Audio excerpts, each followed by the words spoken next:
हमने 12 प्रिंसिपल्स बनाए हैं। अब ये अपडेट होते रहेंगे। साइंस ने नाक बनाया, सांस लेने के लिए मुंह नहीं बनाया। और जो हमने ऑर्थोपेडिशियन वगैरह से बात की थी, वो तो कहते हैं हमारे लिए 100 डे चैलेंज तो बहुत अच्छा है। बहुत सारे पेशेंट्स आते हैं तो बियर पीने से डिहाइड्रेशन हो जाती है, तो जिसकी इंजरी नहीं भी होनी होगी उसकी भी बेचारे की इंजरी हो जाएगी। कि कैमरामैन बुलाया, देखो मोटू सिखा रहा है कि रनिंग कैसे करनी है। अब आज तो मैं मोटू नहीं हूँ ना, 72-73 kgs। नमस्कार दोस्तों, अब भागते हुए मुझे लगभग 7 साल हो गए हैं। उसमें से 19 महीने तो मैं नहीं भाग पाया, इवन 1 किलोमीटर भी। और इंजरीज़ का भी मेरा फेयर शेयर रहा है, चाहे वो आईटी बैंड हो, चाहे एक्लिस टेंडिनाइटिस हो, चाहे 3-4 बार गिरना हो, चाहे एंकल ट्विस्ट करना हो, चाहे डिहाइड्रेशन करना हो, हिटिंग द वॉल करना हो। और मुझे इंजरी याद नहीं आ रही है, बट इसके अलावा भी बहुत सारी इंजरीज़ रही हैं। तो 7 साल के एक्सपीरियंस में लकीली मेरे साथ गौरव था, सिद्धार्थ था, मेरा कज़न अंकुर था, और रिसेंटली हमारे एडमिन राकेश आचार्य जी हैं, वो भी काफ़ी अच्छे इनपुट्स देते हैं। और हमारे ग्रुप मेंबर्स हैं जो अपनी इंजरीज शेयर करते हैं। तो कई बार ऐसा होता है कि जब आप दूसरों को मदद करते हैं तो उस प्रोसेस में ही आप बहुत कुछ सीख लेते हैं। और इवन जो फिजियोथेरेपिस्ट हैं हमारे जगमोहन सर, जो मेरी फ़िलहाल फिजियोथेरेपी कर रहे हैं, डॉक्टर रजत चौहान, जिन्होंने मुझे हेल्प की as a orthopedician medicine, coming back on my feet, now I am ready for half marathon. तो इन सब चीज़ों पे बैठ के हमने सोचा, गौरव ने, सिद्धार्थ ने और मैंने, और हमने सोचा कि हम अपने ग्रुप के लिए कुछ रनिंग प्रिंसिपल्स बनाएंगे, जो भी पिछले 7-8 साल की जर्नी रही है। बिकॉज गौरव को भी आर्टिकल शेयर करने की काफ़ी ज़्यादा आदत है, और सिद्धार्थ को, मेरे को रॉकेट लगाने की बहुत आदत है। मैं मांगता हूँ 10 टॉपिक, ये मुझे 50 दे देता है। तो ऑलरेडी ये 200 टॉपिक वीडियोज़ के दे चुका है। तो इस चैनल में आपको आने वाले टाइम में बहुत सारे टॉपिक्स मिलने वाले हैं। तो हम करंट टॉपिक पे आ जाते हैं। गौरव फ़ोन दीजिएगा।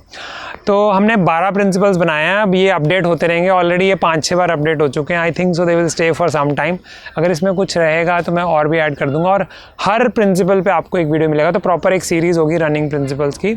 इस वीडियो के बाद जब आप देख पाएंगे तो अगले आपको 12 और वीडियोज़ मिलेंगे, जिसमें हर प्रिंसिपल को डिटेल में डिस्क्राइब किया गया है, ताकि आप उसको अपनी लाइफ में अप्लाई कर सकें। उसका रीज़न ये है कि मेरा जो अपना कज़न है अंकुर, ही लिव्स इन एम्स्टर्डम, और वहाँ पे जो उसके घर के पास है चैलेंज एल्मीरे करके एक रेस होती है, जो आयरन मैन का ही दूसरा वर्जन है। जैसे नाइके होता है उसी तरह रीबॉक भी होता है। तो नाइके बहुत मशहूर है रीबॉक के मुकाबले, और रीबॉक में थोड़ा कांड भी चल रहा है। तो उस हिसाब से चैलेंज एल्मीरे जो है वो सेकेंड मोस्ट पॉपुलर जो है वो रेस है।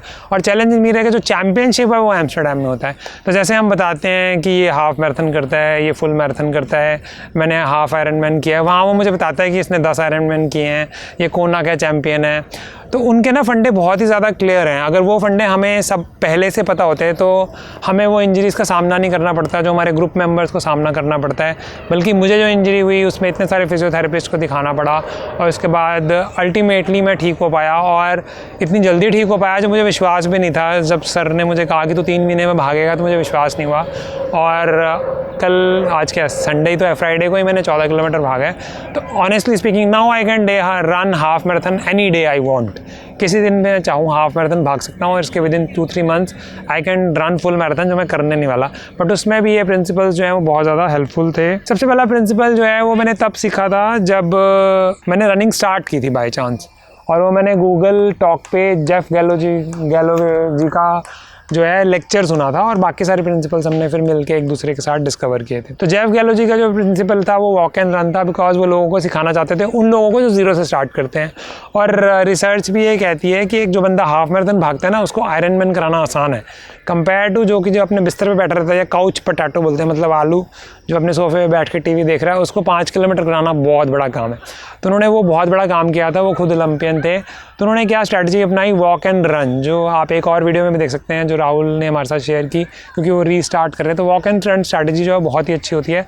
उसमें क्या है कि वो नया बंदा है और वो 1 किलोमीटर ही भागने वाला है, दैट इज़ द प्लान। तो पहले सिर्फ वो 100 मीटर भागेगा, उसके बाद वो 900 मीटर चलेगा, एंड सो ऑन।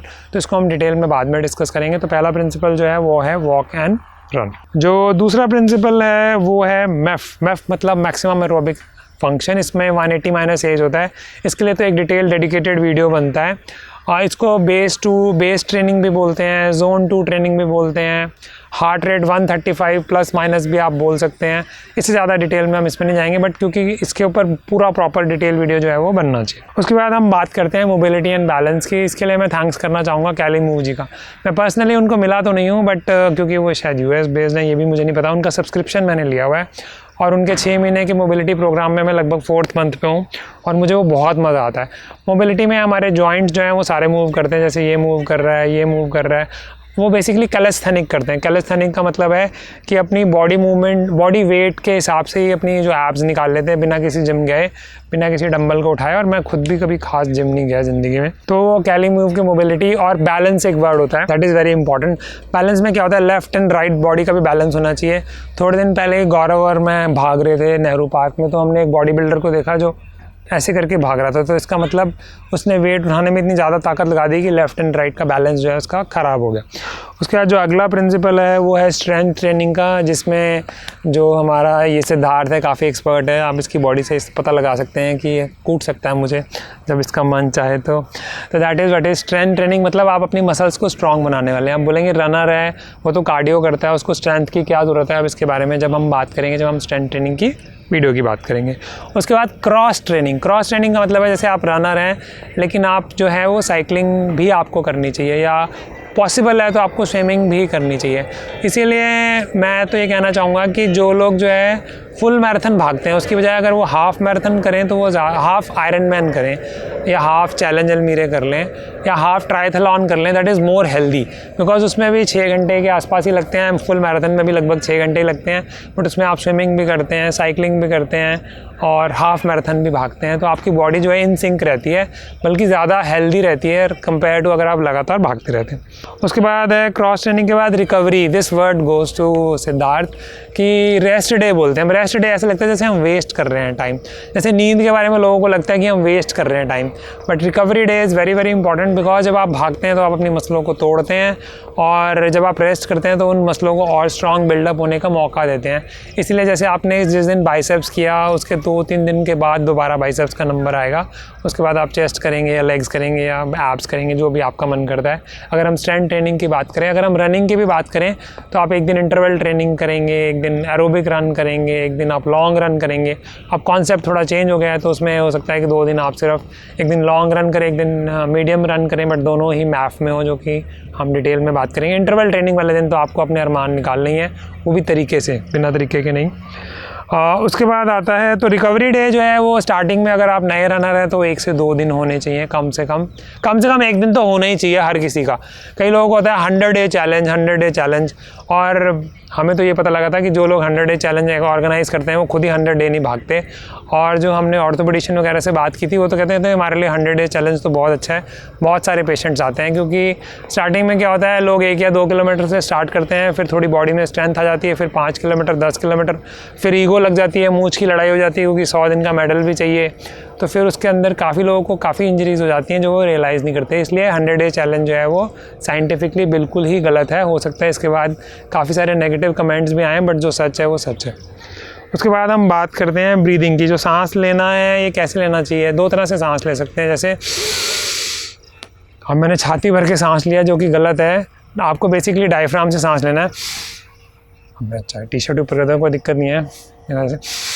छाती भर के सांस है और ये पेट भर के सांस है। तो इसमें क्या है, यहाँ पे एक मसल होती है जो जिसको डायफ्राम बोलते हैं। जब वो मूव करती है तो आपका लिवर भी मूव करता है, आपकी किडनियाँ भी मूव करती हैं, तो काफ़ी सारी जो आपकी मेहनत करती है। बल्कि आप जब भाग भी रहे होंगे ना, तो आप ऐसे सांस लेंगे तो ज़्यादा बेटर है। और काफ़ी सारे, मैंने तो इवन गूगल पे रिसर्च की तो आई वॉज डिसअपॉइंटेड। उसमें बोल रहे थे कि you are doing very stretch and ये वो, तो you should takes breath from your mouth, मतलब आपको मुंह से सांस लेना चाहिए, जो कि बिल्कुल नॉनसेंस है। बिकॉज साइंस ने नाक बनाया सांस लेने के लिए, मुंह नहीं बनाया। अगर आप 100 मीटर की स्प्रिंट कर रहे हैं, हुसैन बोल्ट हैं, तो मैं आपको एडवाइस देने के सक्षम नहीं हूँ। बट अगर आप हाफ मैराथन 10 किलोमीटर या फुल मैराथन भाग रहे हैं तो ऐसी बेवकूफ़ी ना करें। दिल्ली के पोल्यूशन में आपको जुकाम होने के, गला ख़राब होने के, उसके बाद 2-3 हफ्ते बिस्तर पर रहने के चांसेस ज़्यादा हैं बजाय फ़ायदा होने के। उसके बाद है पेशेंस होनी चाहिए। अच्छा रनर बनने के लिए 10 से 15 साल लगते हैं। मुझे 7 साल हो चुके हैं। मैं कह रहा हूँ 10 से 15 साल लगते हैं। आप मान लें तो बेटर है, नहीं माने तो आपकी श्रद्धा है। कई लोगों को जैसे म्यूचुअल फंड्स में लगता है कि 1 या 2 साल में उनके पैसे डबल हो जाएंगे। मेरा अपना बेटा ही बोल रहा था मैं 500 रुपये लगाऊंगा और मैं चाहता हूँ, मैंने कहा कितने दिन में चाहता है, कहता मैं चाहता हूँ 1 साल में ना वो 5000 रुपये हो जाएँ। मैंने कहा ये तो स्कैम में ही हो सकते हैं, रियल लाइफ में तो ये पॉसिबल नहीं है। तो वो काफ़ी डिसअपॉइंट हो गया। वो कोई नहीं, यंग बच्चा है तो इतना बनता है। उसी तरह जैसे यंग रनर्स आते हैं, अब जैसे 40 ईयर्स का भी बंदा है, अगर वो पहली बार भाग रहा है तो यंग रनर ही है। बल्कि रनिंग में पिछली बार जो हमें वो अंकल जी मिले थे तो बोल रहे थे मेरी उम्र 30 साल है, तो थे तो 65 साल के, बट उनकी रनिंग उम्र 30 साल थी, तो वो 30 साल के थे। मैंने कहा चलो हम 7 साल के हैं फिर उस हिसाब से। तो इसलिए अच्छा रनर बनने में आपको 10 से 15 साल लगते हैं। 2-3 साल में आपको समझ आने लगता है, और 5-7 साल में आप थोड़ा मर्द बन जाते हैं, थोड़ी चोटे वोटे खा लेते हैं, और चोटे खाने के बाद आप बेटर रनर बनते हैं, या फिर आप रनर ही नहीं बन पाते दोबारा। काफ़ी कोचेज़ के साथ ऐसा होता है, क्योंकि वो सीखने के लिए तैयार नहीं होते, वो अपना डिस्टेंस कम कर देते हैं या बहाने बनाते हैं। किसी का भी नाम लेना सही नहीं है, बट ये सब होता है। और उसके बाद ईटिंग में भी बड़ा इंपॉर्टेंट है। कई बार क्या होता है, लोग रनिंग करते हैं उसके बाद बियर पीते हैं, और बहुत लोगों को देखा है हमने। गौरव, आप कुछ इसमें शेयर करना चाहेंगे? तो ये तो मैंने देखा कि बहुत बड़े बड़े ग्रुप्स होते हैं, वो रनिंग करेंगे, पहले वो कई महीनों तक तैयारी करते हैं, और उसके बाद रनिंग डे से पहले ही वो सबसे कुछ 1500 रुपये दिल्ली के अंदर, क्योंकि काफ़ी ऐसा रहता है कि वो किसी क्लब में जाएंगे शाम को, और उस दिन सेलिब्रेट क्या करते हैं, शाम को जाके बियर पी रहे होते हैं, बियर पार्टी करते हैं, और फिर अनहेल्दी स्नैक्स, मतलब वही फास्ट फूड जो वैसे नहीं खाते, 3-4-6 महीने से नहीं खाया होता, वो सारी कसर उस दिन पूरी करते हैं। तो वो तो अपने आप में ही पाप है। तो that is again very very wrong and go against the principle, जो हम कह रहे हैं कि चाहे आप रनिंग करते हुए या रनिंग के बाद तो बहुत इंपॉर्टेंट हो जाता है आप क्या खाते हैं अगले 1-2 दिन तक, और स्पेशली उस दिन तो आप क्या पी रहे हैं, इवन किस तरह का पानी पी रहे हैं, इलेक्ट्रोलाइट्स आप अपने रिप्लेनिश कर रहे हैं नहीं कर रहे, तो वो बहुत इंपॉर्टेंट हो जाता है। हाँ, बल्कि एज ए साइकेट्रिस्ट मैं तो डी एडिक्शन स्पेशलिस्ट भी हूँ। कई बार जब मुझे लोग दारू ऑफर करते हैं, मैं तो पीता नहीं हूँ, आई एम टी टोटलर, तो मैं तो कहता हूँ मैं तो दारू छुड़वाने के पैसे लेता हूँ, दारू पीने के पैसे नहीं दे सकता मैं, मुझे तो पैसे मिलते हैं दारू छुड़वाने के। तो बियर पीने से डिहाइड्रेशन हो जाती है, तो जिसकी इंजरी नहीं भी होनी होगी उसकी भी बेचारे की इंजरी हो जाएगी। बट लोग बड़ा इमोशनल फील करते हैं, क्योंकि दारू एक इतना इमोशनल टॉपिक है कि मैं क्या बताऊं, मैं खुद ही हैरान हो गया था। एक बार तो मैं एक इंटरेस्टिंग इंसिडेंट बताता हूं। मेरे पास एक सास दिखाने के लिए आई, उनको हल्का सा डिप्रेशन था, बहुत ज़्यादा नहीं था। तो उनकी बहू आई बाद में, कहती डॉक्टर साहब वो ना एक बात पूछनी थी। मैंने कहा हाँ जी पूछिए। कहती वो शाम को ना पार्टी है, माता जी 1-2 पैक टका सकती हैं? मैंने कहा देश तरक्की कर गया है। तो अब एक्चुअली तो डिप्रेशन में पैग नहीं टकाने चाहिए, क्योंकि सुसाइडल थॉट का रिस्क बढ़ जाता है, बट एनीवे माता जी को इतना डिप्रेशन था नहीं, तो मैंने कहा देश तरक्की कर गया और माता जी टका लें पैग। अब मैं क्या बोल सकता। तब मुझे रियलाइज़ हुआ कि दारू के साथ कितने इमोशन जुड़े होते हैं और हम कितना पंगा ले रहे हैं ऐसे बोलते हुए, but being a scientific principles की जब हम बात कर रहे हैं तो we can not ignore that. Sleep का तो मैं खुद ही स्पेशलिस्ट हूँ, मेरे अपने खुद के 5-7 वीडियोज़ हैं हेल्दी स्लीपिंग पे, जो आप ए ब्यूटीफुल माइंड क्लिनिक चैनल पे देख सकते हैं, उनके लिंक भी हम डाल देंगे। उसके लिए दोबारा रनिंग के लिए वीडियो बनाना या ऐसा भी कर देंगे। तो स्लीप जो है वो 6 से 9 घंटे की साइंस के हिसाब से नॉर्मल है, बट जब मैंने और डीप रिसर्च की, उसमें एक टूल्स ऑफ टाइटन करके बुक भी आती है, मुझे उनका नाम नहीं आता रहा, वैसे तो मेरे फेवरेट राइटर हैं। एनीवे हम बुक का वो लगा देंगे कैप्शन। तो उसमें जो है जो CEOs हैं वो 5 से 10 घंटे सोते हैं, इसका मतलब 5 घंटे सोने भी नॉर्मल है और 10 घंटे सोना भी नॉर्मल है। और मैंने कई लोगों के साथ ऐसा देखा भी है। मैंने एक बार ओल्ड एज होम तो सॉरी गलत बोल रहा हूँ, अमीर बुड्ढे थे वो तो काफ़ी, तो बहुत अच्छा उनका ऑर्गेनाइजेशन था, उसमें मैंने लेक्चर लिया था। तो उसमें 1-2 आंटियाँ ही मेरे पास, अब आंटियाँ ही बोलना पड़ेगा, उस टाइम मैं 35 साल का था, वो लोग 60-70 साल के थे। तो उन्होंने मुझे कहा कि मैं तो 11 बजे सोती हूँ, सुबह 4 बजे वॉक पे चली जाती हूँ और मैं फ्रेश फील करती हूँ। तो अगर कोई 5 घंटे सोता है वो भी नॉर्मल है, और अगर कोई 10 घंटे सोता है वो भी नॉर्मल है। ये जो कॉन्सेप्ट है कि 6 घंटे सोना चाहिए, स्टूडेंट को 6 घंटे सोना चाहिए, तो बिल्कुल बकवास है। आपको जान के हैरानी होगी, जो मॉडलिंग करती हैं, जो मॉडल्स होती हैं, उनकी स्किन का लुक अच्छा है तो वो 10 घंटे सोती हैं उससे पिछले दिन रैंप वॉक से पहले। वो मूवीज़ में दिखाया जाता है दारू पी रहे हैं, रात को 2 बजे पार्टी कर रहे हैं, जब रैंप वॉक करनी होती है तो वो सोते हैं। उसी तरह जब आपको मैराथन भी भागनी है, कुछ और करना है, तो उसके हफ्ते 2 हफ्ते पहले टेपरिंग करनी होती है। एग्जाम की तरह ज़्यादा तैयारी नहीं करनी होती जो ज़्यादातर बेवकूफ़ लोग कर रहे होते हैं। तो that is very very important. वो लैक ऑफ नॉलेज की वजह से भी हो सकता है और ज़्यादातर तो वो ईगो की वजह से होता है। तो नींद बड़ी इंपॉर्टेंट है। उसके बाद वेट के बारे में तो गौरव भी बोले तो अच्छी बात है, क्योंकि मेरा BMI तो 24 समथिंग है। वैसे हमने ग्रुप में 23 और बिलो लिखा हुआ है, तो गौरव इज़ बिलो 23, तो ही एड्स द क्या बोलेंगे उसको, privilege to talk about it because he has achieved 23 BMI। Over to Gaurav. Okay, तो मेरा BMI जो बॉडी मास इंडेक्स, इसको होता है कि आपका वेट और हाइट के बीच का एक रेशो निकलता है। वो आप नेट पे देखेंगे, आपको वो रेशो आप कैलकुलेट कर सकते हैं।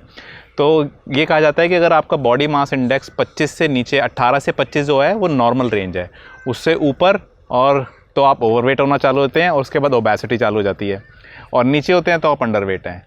तो ये 23 का जो नंबर है ये बड़ा मैजिकल और सही नंबर है, क्योंकि बहुत सारी रिसर्च ने ये कहा, आई थिंक NHS जो UK की एक बॉडी है, बहुत ही प्रोमिनेंट और एमिनेंट बॉडी है, जिसके अंदर काफ़ी सारे साइंटिस्ट और रिसर्चर्स हैं। उन्होंने कहा कि इंडियंस जो हैं उनका जो BMI होना चाहिए वो 25 नहीं होना चाहिए, वो 23 इज़ द रेंज, 23 के नीचे होना चाहिए, या 23 से नीचे।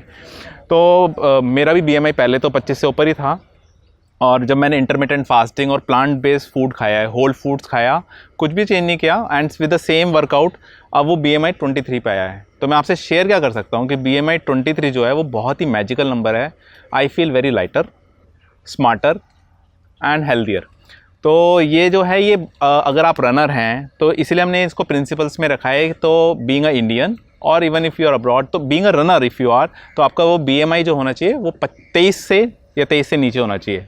बल्कि इसमें मैं एक और चीज़ ऐड करूँगा, इकिगाई करके एक किताब आती है जिसमें सेंचुरियंस के ऊपर है। सेंचुरियन मतलब जो 100 साल या उससे ज़्यादा जीते हैं। वैसे तो 500 में से एक इंसान होता है, बट ब्लू जोन्स करके एक वीडियोज़ आप टेड टॉक पे देख सकते हैं, और वो बाकायदा पूरी किताब है इकिगाई। और उस इकिगाई प्रिंसिपल के हिसाब से अगर आप 90 साल या उससे ज़्यादा जीना चाहते हैं तो आपका BMI एक्चुअली 20 होना चाहिए। तो कई बार क्या होता है, जैसे मेरा BMI 24.78 ऐसे कुछ है। अब मैं अपने डिटेल में नहीं जाऊँगा उसमें, बिकॉज मैं थोड़ा सा एक्सेप्शन हूँ। मेरे ब्लड पैरामीटर सारे सही हैं, बट फिर भी मेरा BMI, मुझे इससे ज़्यादा कम करने की ज़रूरत नहीं है। वो एक अलग मुद्दा है, वो बाद में बात करेंगे कभी। मेन कॉन्सेप्ट ये है कि अगर आपका BMI 20, 21 या 22 होगा तो वो और भी ज़्यादा बढ़िया होगा। बट आपको इसी BMI में गौरव ने भी काफ़ी कुछ झेला है, मैंने भी काफ़ी कुछ झेला है। फैमिली मेम्बर्स, दोस्त सब ये बोलने लग जाते हैं बीमार तो नहीं हो गया। कई बार तो बोलना पड़ता है नहीं, कैंसर हो गया, एड्स हो गया, HIV हो गया, TB हो गया, इसलिए वजन कम हो गया। लोग तारीफ़ करने के बजाय ना आपकी बेइज्जती कर देते हैं। और अगर आपको आयरन मैन करना है, जैसा कि मेरा गोल है, गौरव का भी गोल है, आने वाले टाइम में सिद्धार्थ भी चाहता है कि वो आयरन मैन करे, तो उसमें जितने भी आपको आयरन मैन मिलेंगे वो 70 किलो के आसपास ही होंगे। और हम तीनों की हाइट लगभग थोड़ा सा ही डिफरेंस है। गौरव मेरे से थोड़ा सा लंबा है, मैं 5'9" के आसपास हूँ, तो 5'7" या 6 होगा मेरे, इतना 5'9" ही आया, मुझे नहीं पता था। तो बेसिकली ये इंपॉर्टेंट है। उसका जो लास्ट प्रिंसिपल है वो तो बहुत ही इंपॉर्टेंट है, वो है share, learn, live and leave A legacy. इसका मतलब है जो भी आप सीखें आप उसे शेयर करें और वेट भी ना करें। शुरू में मुझे याद है मैंने इसी पार्क में वीडियोस बनाए हुए हैं जब मेरा वेट 94 kg था, और लोग हंसते थे कि कैमरामैन बुलाया, देखो मोटू सिखा रहा है कि रनिंग कैसे करनी है। अब आज तो मैं मोटू नहीं हूँ ना, 72, 73 kg। अब वही लोग मिलते हैं तो बोलते, बड़ी तमीज़ से मिलते हैं। अब मैंने उस टाइम शेयर नहीं किया होता। शेयर करने से क्या होता है, एक सोशल प्रेशर होता है। आपको लगता है कि मैं जो सिखा रहा हूँ क्या मैं खुद भी कर रहा हूँ, तो एक्चुअली यार जब आप शेयर भी कर रहे होते हैं तो आप अपना भला ज़्यादा कर रहे होते हैं बजाय दूसरों का भला करने के लिए। That is very important. फिर मेरा फ़ोन बंद हो गया दोस्तों।